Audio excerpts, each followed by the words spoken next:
It is the biggest contest today in the 2020 primary season, and now after 7 p.m., the polls have closed in 2 states. In Virginia, the Associated Press projects that former Vice President Joe Biden is the winner. And in Vermont, Senator Bernie Sanders is the projected winner there in his home state. We start with how the day unfolded. At a polling center in Northern Virginia, Anthony and Nia Drayton said the choice today was clear. Bernie. Yeah, definitely Bernie as well. I think he has the strongest platform versus some of the other Democratic candidates. I've always been a Bernie fan ever since the 2016. I was disappointed he didn't get the primary then, but hoping for this time. More than 500 miles away, Senator Bernie Sanders arrived to cast his vote at another polling center in his home state of Vermont. To beat Donald Trump, we are going to need to have the largest voter turnout in the history of this country. We need energy, we need excitement. I think our campaign is that campaign. While an energetic Massachusetts Senator Elizabeth Warren greeted supporters in Cambridge. It is a moment not just to get rid of Donald Trump. It is a moment to build the America of our best. In all, voters across 14 states cast their primary ballots today as the U.S. territory in the Pacific, American Samoa, held caucuses. Over 1,300 delegates are at play, more than a third of all Democratic delegates to be chosen this year. North Carolina is the third biggest contest with 110 delegates at stake. Raleigh resident Keith Miller opted for Joe Biden, but only after the former vice president secured some critical late support.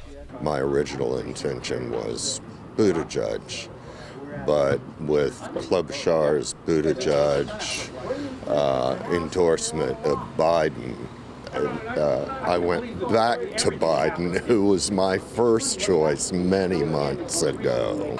Former South Bend, Indiana Mayor Pete Buttigieg offered his endorsement last night after quitting the race. Minnesota Senator Amy Klobuchar soon followed suit, joining Biden at a raucous evening rally in Dallas. It is up to us, all of us, to put our country back together, to heal this country, and then to build something even greater. Former candidate Beto O'Rourke of Texas also offered his backing. Biden himself underlined his pitch to voters. The Democrats want a nominee who's a Democrat, a lifelong Democrat, a proud Democrat, an Obama-Biden Democrat.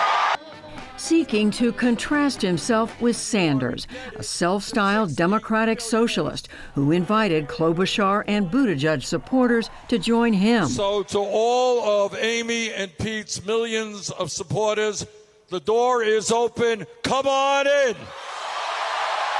But former New York City Mayor Michael Bloomberg said today that calls for moderates to consolidate behind Biden would not deter his own campaign. Have you asked Joe whether he's going to drop out? How are you? When you ask him that, then you can call me. I have no intention of dropping out. We're in it to win it.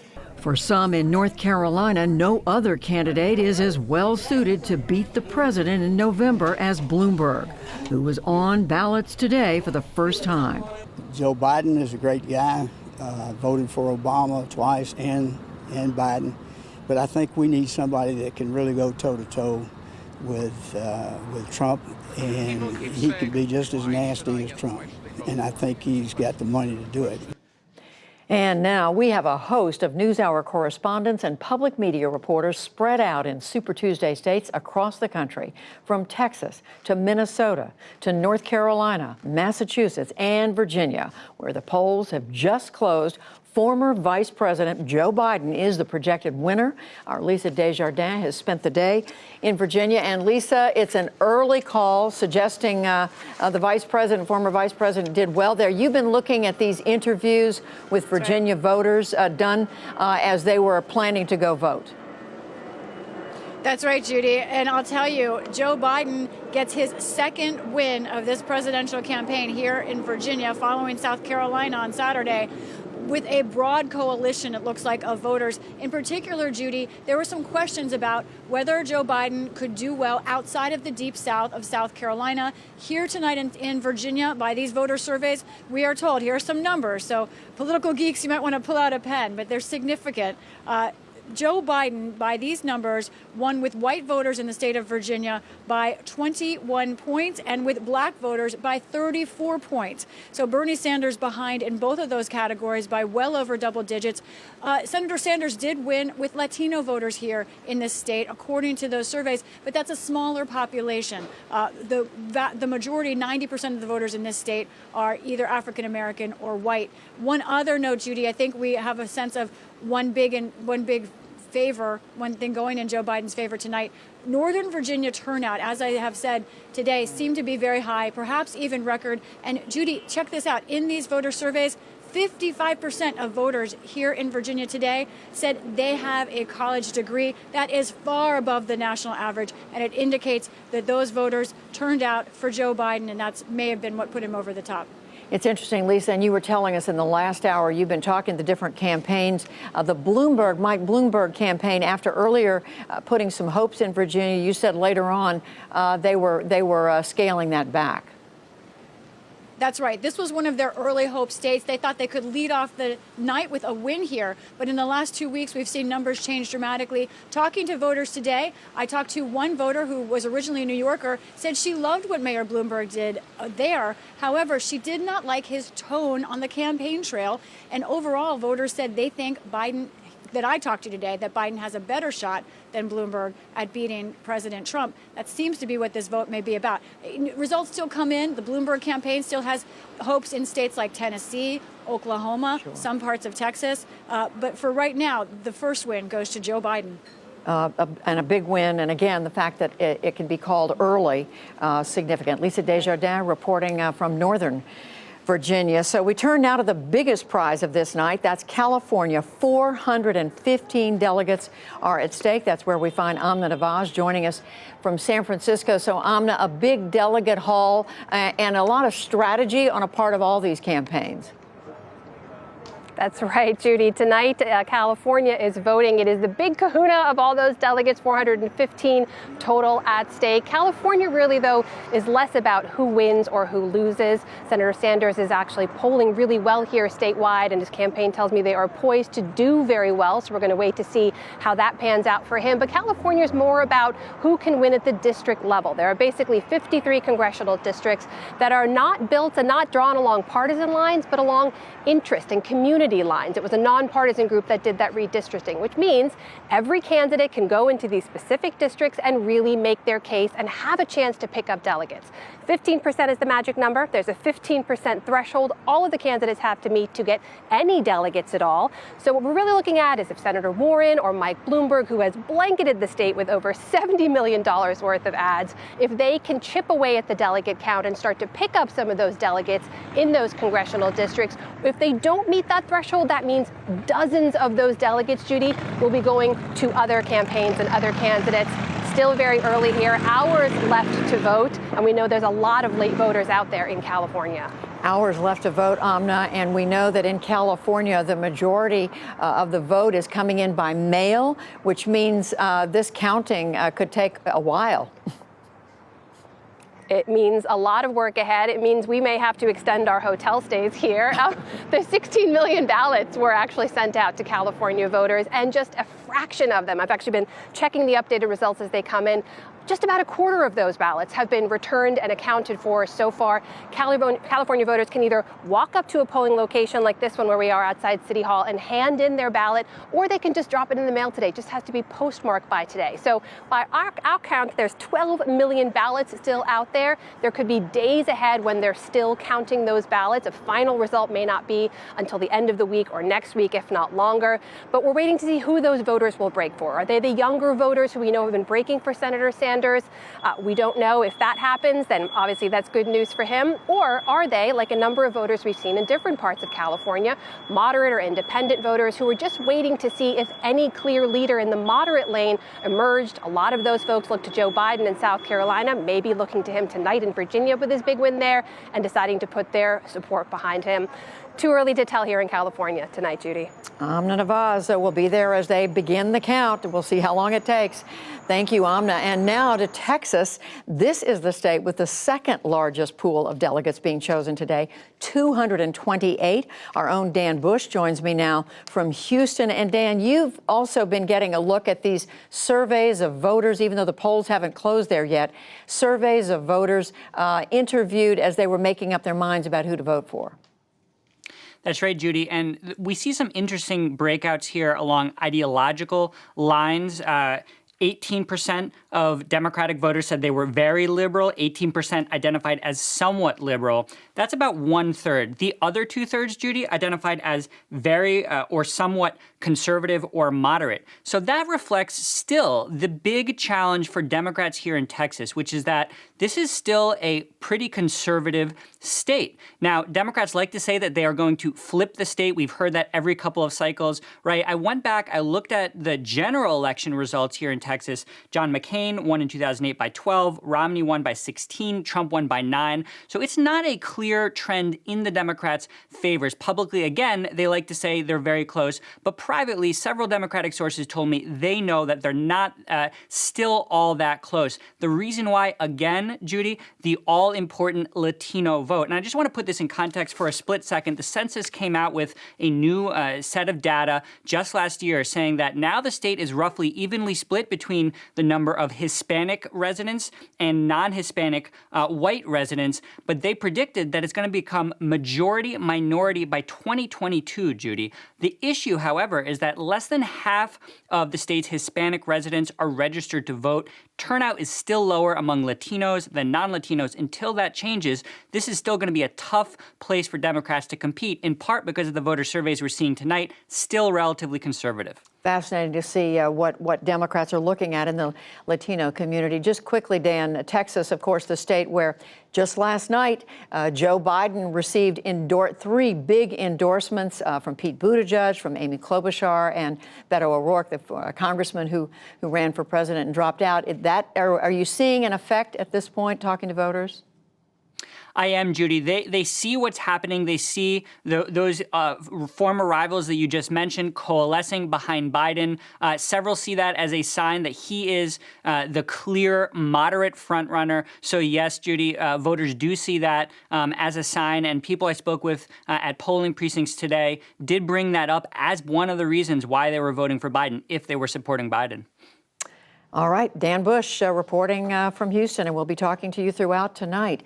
And now joining me from Minneapolis, Mary LaHammer. She's with Twin Cities PBS. Mary, of course, that's Minnesota. That's the home of Amy Klobuchar, who just has dropped out in the last 48 hours, as we just said, endorsed Joe Biden. What effect is that having, as far as you can tell, on voters in her home state? It is definitely having an impact. Just moments ago, I spoke with another Klobuchar voter who at the last minute decided to go to Biden.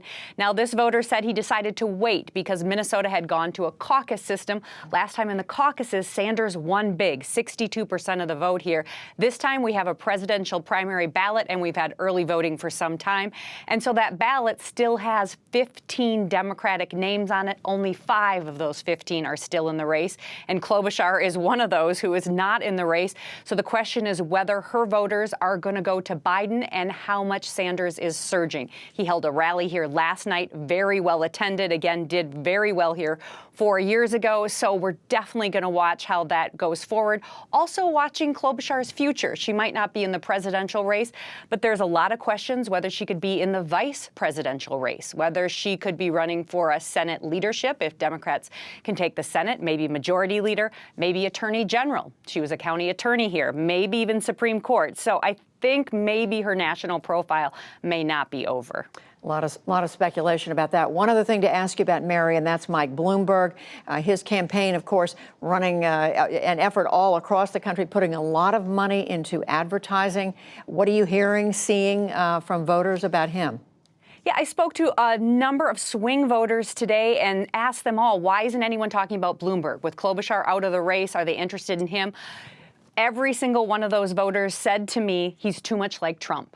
We don't want another Trump. We don't want another New York. We don't want another, kind of brash.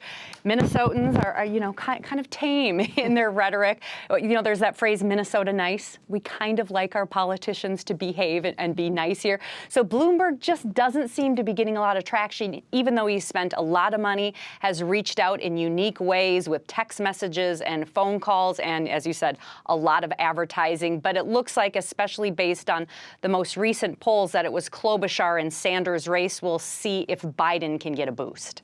All right, Mary LaHammer reporting from Minneapolis. Thank you, Mary. We'll be coming back to you, and I'm sure, as I turn to Stu Rothenberg here in the studio, there are New Yorkers who would defend their state and say, we have some nice people here, too. Stu, you have been with us on many election nights, primary nights over the years. Look at these numbers so far. The fact that the networks, Associated Press, able to call Virginia as soon as the polls closed at 7 o'clock in the East. No surprise the call was made for Bernie Sanders in Vermont, but the fact that Joe Biden winning in Virginia big and early. I think you're right, Judy. The early call is a sign of a big win. That creates the sense of momentum. It's only one state, of course. But it's good news that already the kind of the narrative has taken the first step, I think, which is Biden held on to African-American voters. And I looked at the voter surveys, and Bernie Sanders did great among younger voters, but he always does great among younger voters. His problem was he did poorly again among seniors, and of course, Joe Biden did well. And so you were able to get a look at these interviews. As we said, Associated Press conducted interviews with voters across the country, sampling in all 14 of these states to get a sense of why voters were voting the way they did. What else are you seeing? Well, we're seeing the patterns hold. I mean, 4 years ago, Hillary Clinton won Virginia comfortably, so it's not surprising that Joe Biden won it. But if you think back a few days ago, a few weeks ago, there was all this talk about the fractured, divided, pragmatist wing of the Democratic Party. These are not conservative Democrats. These are progressive Democrats who are pragmatic. And there was all this talk about, well, they would hurt one another and who would get viability. The early indications are from Virginia, and it's just very early, is that there seems to be a rallying around Joe Biden as the Democratic nominee. We've got a long way to go. We got California, which was not part of Super Tuesday 4 years ago. It was in June. We still have Texas, where Bernie Sanders has made major inroads among Latinos. So there are lots of questions here. But what I've seen from Virginia, Elise, is good news for Joe Biden. It's interesting what difference a win can make. Joe Biden's big 30-some point win in South Carolina, which he was expected to win, but this was a big win.